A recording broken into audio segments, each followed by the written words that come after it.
train d'être réinstaurée et que nous soyons en train de la vivre en direct à travers ces élections. D'abord, depuis 2016 que la rupture est là, c'est la première élection inclusive. Une première élection qui offre une petite ouverture à une partie d'opposition et c'est le moment de saluer les responsables du Parti des démocrates pour leur ténacité, leur résilience et leur détermination à pouvoir faire en sorte que le parti soit présent à ce rendez-vous qui ne fait que grandir notre démocratie. C'est la première élection qui offre une petite ouverture et qui permet à nos populations à la base de pouvoir faire ce qu'ils savent faire le mieux. Aller dire à travers les urnes les choix de gouvernance qu'ils espèrent pour leur vie. Et pour moi, personnellement, qui suis loin de ma terre natale et qui a fait l'option d'être présent à tous les débats politiques de mon pays et qui me suis positionné aux côtés du Parti des démocrates, dont je me vois plus proche.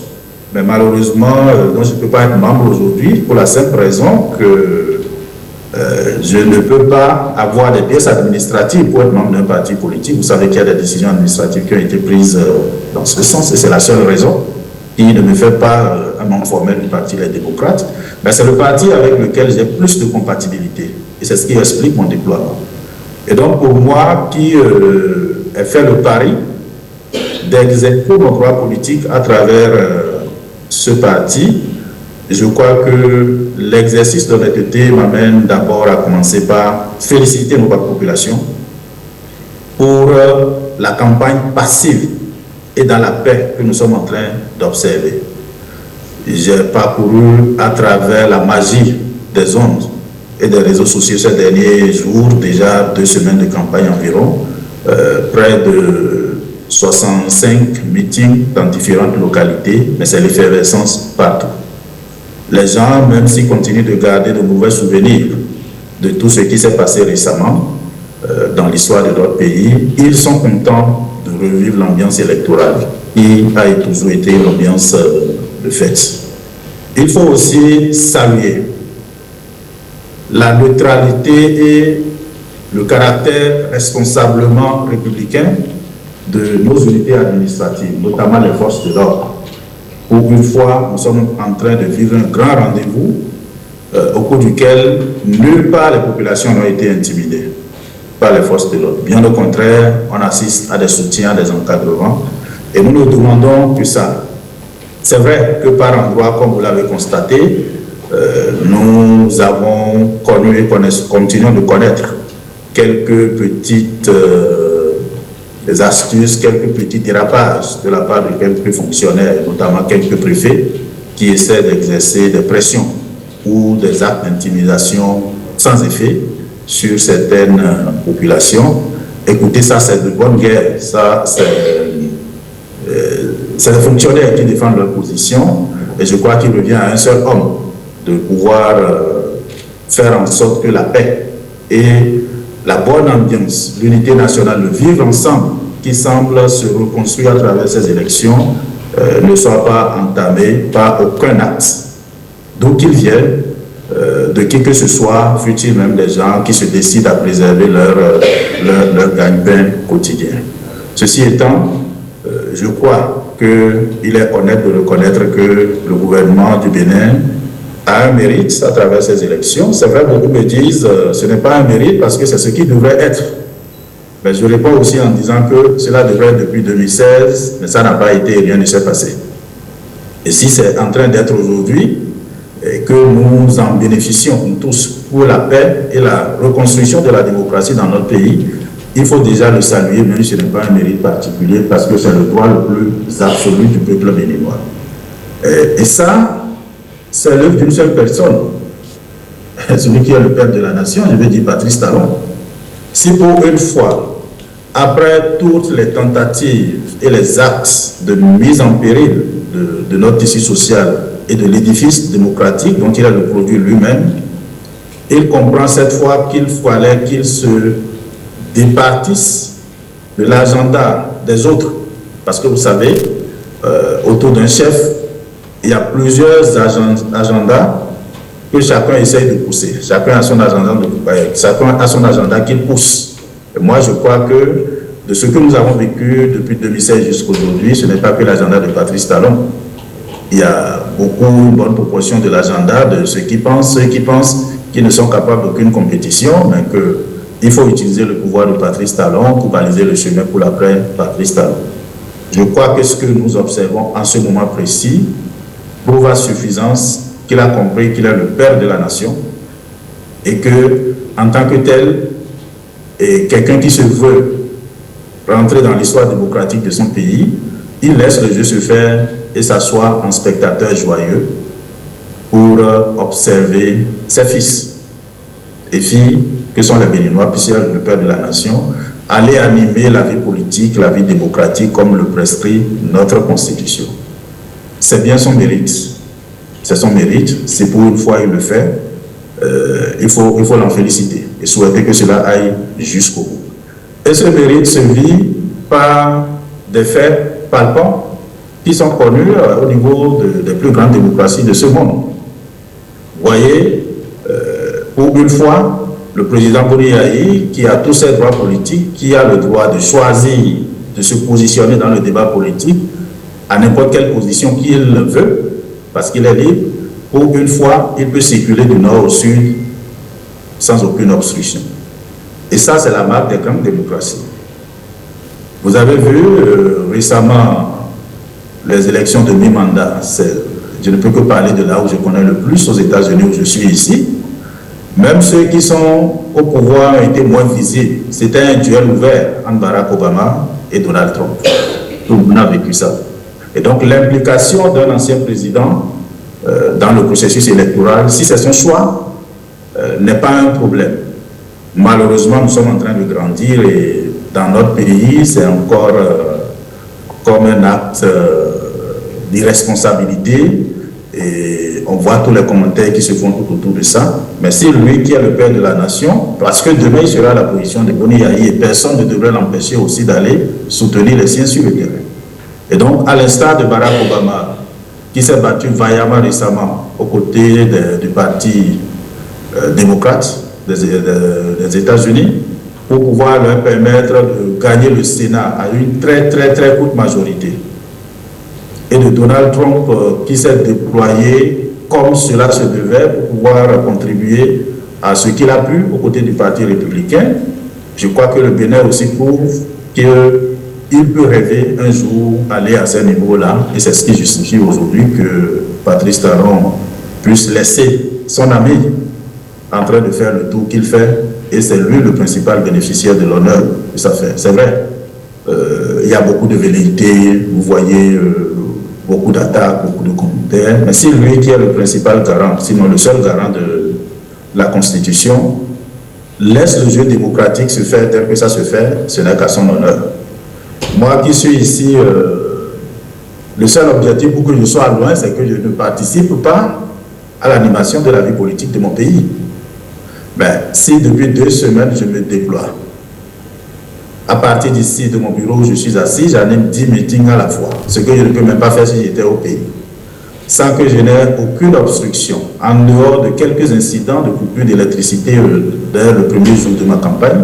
Je n'ai aucune obstruction, le réseau Internet n'a été perturbé nulle part, et ça aussi m'amène à dire félicitations au gouvernement pour son esprit de continuité, parce que la qualité de l'Internet qui m'a permis de participer à cette campagne de bout en bout, prouve au moins que du côté du numérique, ce que nous avons entamé a été continué. Puisque, qu'on le veuille ou non, c'est les réformes que nous avions commencées sous l'Ancien Régime. Je sais au moins pour avoir été ministre des Télécommunications, que c'est tout ce que nous avons entamé qui constitue la charpente de tout ce que le gouvernement fait aujourd'hui en matière du numérique. Il ne peut d'ailleurs pas en être autrement. Aurélie, l'actuel ministre des télécommunications et des nouvelles technologies, était d'ailleurs l'une des plus brillantes ingénieures de mon équipe de l'autorité de régulation à la fois. Et donc, pour moi, un ancien ministre des télécommunications qui peut, bien que poussé à l'exil pour ne pas participer à la vie de son pays, être présent tel que je le suis, ne peut que dire merci et demander que cet esprit-là se poursuive. Ça, c'est à l'actif de notre pays. Il va sans dire que, avec tout ce qui se fait sur le terrain, toutes les tendances, la dynamique mondiale qui a commencé, que nous observons partout, le modèle démocratique béninois finira et pourra s'illustrer par cette nouvelle dynamique-là au soir du 8 janvier 2023. Et c'est quoi cette dynamique? Vous avez vu récemment Emmanuel Macron sortir des élections législatives sans sa majorité. Ici aux États-Unis, vous avez vu Biden perdre le Congrès. Récemment, à côté, à Dakar, vous avez vu le président Macky Sall qui a sauvé in extremis sa possibilité de pouvoir conserver et contrôler la tête de l'Assemblée nationale. Cette tendance donc au peuple à pouvoir équilibrer les pouvoirs en mettant à la disposition de l'exécutif des représentants du peuple, ces représentants qui peuvent servir d'équilibre d'exercice des pouvoirs, je crois que le Bénin n'échappera pas à ça. Il est clair qu'au soir du 8 janvier 2023, les tendances actuelles suggèrent que l'opposition s'en sorte avec une bonne majorité. Je ne suis pas la Sénat pour proclamer, mais en tant qu'acteur impliqué dans le processus, c'est ce que je vis sur le terrain et qui est évident, c'est bien cela. Ceci étant, un effort important doit être sollicité de part et d'autre. De la part de nous qui sommes en position d'orienter la gouvernance de notre pays à travers la construction d'une offre alternative pour l'orientation du gouvernement vers le sens que nous pensons être le peuple, celui du peuple, de continuer à militer pour la paix. Depuis 1990, notre pays n'a jamais connu un rendez-vous électoral au cours duquel le sang même d'un seul poussin béninois soit versé. Malheureusement, depuis 2016, il n'y a eu aucun rendez-vous électoral sans que des Béninois innocents ne se couchent. Cette fois-ci, c'est le contraire. Et donc, chacun doit jouer sa partition pour que cette renaissance positive soit conduite jusqu'à la fin. Au chef de l'État, père de la nation, il revient de tout faire pour garder son positionnement actuel jusqu'à la fin du processus et qu'il accepte les résultats qui sortiront des urnes au soir du 8 janvier 2023. Le seul exercice qu'il aura à faire sera simplement de remettre à la disposition de leur famille ces fonctionnaires qui ont fait effraction ces dernières années dans notre temple de la démocratie, je vais parler de l'Assemblée nationale, et qui ont opéré comme des mercenaires. Le seul exercice difficile que le président Patrice Talon aura à faire, c'est de les mettre à la disposition de leurs parents et de prendre en main les vrais représentants que le peuple mettra à sa disposition. Et moi, je suis convaincu, pour avoir vécu à ma manière la vie politique béninoise depuis le début des années 90 jusqu'à aujourd'hui, je n'ai jamais vu la classe politique béninoise se mettre dans une opposition irréversible. Ça a toujours fonctionné comme un système de base communicant. Je n'ai jamais vu une assemblée nationale qui soit véritablement une assemblée qui décide de bloquer un gouvernement lorsque les programmes sont en faveur du peuple. Si ça se passe même comme ça, c'est encore le même peuple aujourd'hui qui se bat pour envoyer la majorité à l'Assemblée nationale pour équilibrer le pouvoir et permettre au président Patrice Talon de pouvoir aller dans la vraie direction. C'est encore ce peuple-là qui se libérera contre ses représentants qu'il aurait choisis. Et l'exemple que je donne souvent, c'est mon propre exemple. Moi, je suis devenu ministre des Finances du gouvernement du président Bouniaï à un moment où il était déjà à la fin. À un moment où l'évidence de l'usure du pouvoir était là. À un moment où l'opposition était farouche entre lui et une bonne opposition qui était déjà en train d'être construite en vue de l'alternance qui a eu lieu en 2016. Mais la plupart des budgets que j'ai amenés à l'Assemblée nationale ont été votés presque, pour ne pas dire totalement, à 100%. Pourtant, à l'époque, la majorité à l'Assemblée nationale n'était plus acquise. acquises à notre faveur. Dites-vous, paix à son âme, celle qui portait même un dossier à l'Assemblée nationale, c'était feu Maman Rosine Soblo. Et pourtant, c'était elle la plus irréductible. Comment tu pouvais te tenir devant elle pour tenter même de la corrompre, au point de penser que c'est parce que, je passais la voix dans les coulisses qu'elle faisait ça. Non. Donc je vais dire par là que quel que soit le Parlement qui sortira au soir du 8 janvier, et Dieu sait que si tout le monde reste dans l'esprit de la paix, et la tendance actuelle qui est en cours se maintient, ça ne peut être qu'en faveur du peuple et en faveur du président Boni-Yayi. C'est-à-dire, ce ne sera pas un Bénin qui gagne, dans lequel les uns gagnent contre les autres. Ce sera un Bénin qui gagne en choisissant ses représentants qu'il juge valables pour le mettre à la disposition de celui-même qu'il a investi depuis 2016 à 65%. Il revient donc au chef de l'État de tirer leçon et de prendre toute la mesure des conséquences positives pour lui et pour toute la suite de son image aussi bien nationale qu'internationale, pour accepter l'évidence et éviter que cette bonne image qui se construit soit détruite par des actes évidents par lesquels je finirai mon introduction à cette conférence de presse.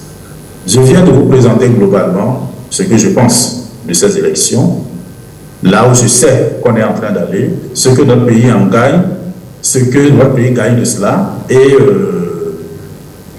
le niveau auquel notre pays est en train d'être porté après avoir été descendu complètement de ce piédestal ces dernières années.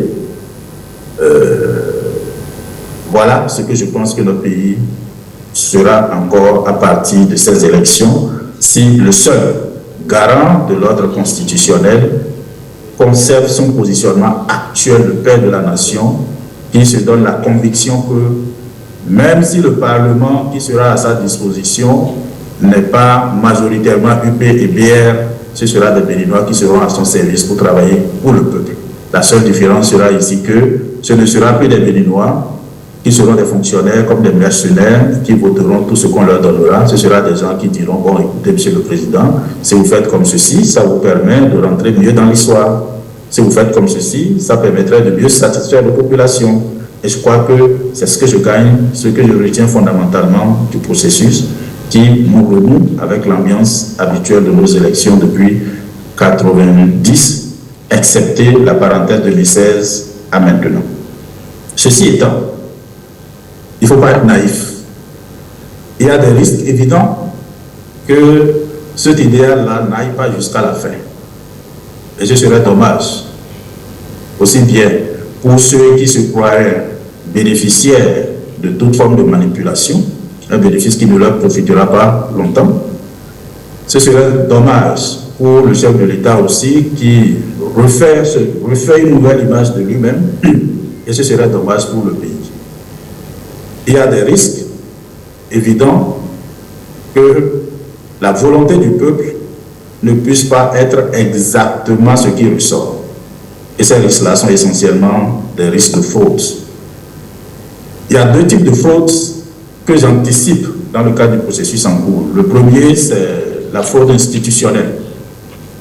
Et j'appelle faute institutionnelle ici tout ce qui peut permettre à l'arsenal et à l'industrie électorale mise en place depuis 2016 d'accoucher d'un enfant qui ne sera pas exactement ce que le géniteur aurait mis dans son ventre. Et ça, ce serait dommage et menaçant pour la paix qui est en train d'être reconstruite comme nous le constatons. Et les indices qui peuvent faire prévoir une telle fraude institutionnelle, c'est d'abord tout le processus qui a conduit à l'élaboration de la liste électorale. Il vous souvient que lorsque le président Patrice Talon est venu au pouvoir en 2016, l'un de ses premiers rendez-vous a été de recevoir les responsables de la société Safran qui ont travaillé à la construction du RAVIP, et tout le monde sait la place du RAVIP dans le processus en cours. Et sur tous ces processus-là, l'opposition a été absente. C'est vrai, le RAVIP, c'est un instrument de développement. Moi, je suis ici dans un pays où, avec ton permis de conduire seul, tu n'as plus besoin d'une pièce. Rien qu'avec ton numéro de social sécurité, tu n'as plus besoin de rien. Même rien qu'avec ton téléphone, tu peux être identifié. Et ça, c'est parce que il y a une base unique d'identification. Et donc, le RAVIP est un instrument de développement. C'est d'ailleurs ce qui a fait que, dès son lancement, je me suis déplacé et je suis allé m'enregistrer. Mais il est évident que, tel que ça s'est passé dans notre pays jusqu'à aujourd'hui, il y a des craintes qu'il puisse avoir des pistes d'utilisation de cet instrument-là, puisque l'opposition n'a aucun contrôle de la liste électorale, pour que ça puisse entamer la bonne dynamique en cours. Et vous avez dû voir tout récemment la contradiction entre un ministre du gouvernement et celui qui est le patron de cet arsenal-là. C'est le premier aspect du risque institutionnel de fraude. Le deuxième aspect, c'est tout ce dont sont capables les animateurs de nos organes électoraux. Nous en avons connu récemment. Des gens qui, dans notre société idéale d'avant, étaient des références, qui à un moment donné se sont versés dans des choses dans lesquelles on ne pourrait jamais les imaginer, en sachant imaginer de nouvelles sémantiques comme des fautes mineures, fautes majeures, et qui peut être bénéficiaire d'une faute mineure et qui peut être bénéficiaire d'une faute majeure. Et ça, c'est une possibilité qui existe. En dehors de la fraude institutionnelle, il y a ce que j'appelle la fraude opérationnelle. Et c'est ce que nous voyons déjà sur le terrain. La fraude opérationnelle, c'est celle qu'orchestrerait les bénéficiaires de ce système qui se menait en marge du peuple et qui a tendance à être retourné au peuple aujourd'hui et qui sera à l'avantage et du peuple, et du président de la République, et de l'opposition, et même de ceux qui se pensaient bénéficiaires de ça. N'oubliez pas que dans ce que nous avons connu comme classe politique de 2016 jusqu'à aujourd'hui, il y a beaucoup de joueurs de quartier qui se sont retrouvés par défaut à jouer dans de grandes divisions. Et il leur serait très difficile d'admettre que le processus se passe comme ça jusqu'à la fin. Et donc, il y a possibilité que il y ait des actes de manipulation.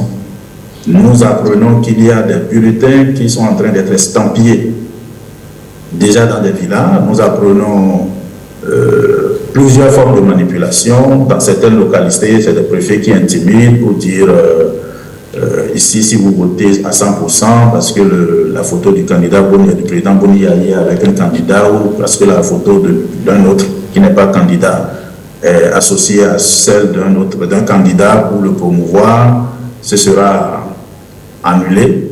Donc, il y a ce genre de risques opérationnels qui peuvent intervenir.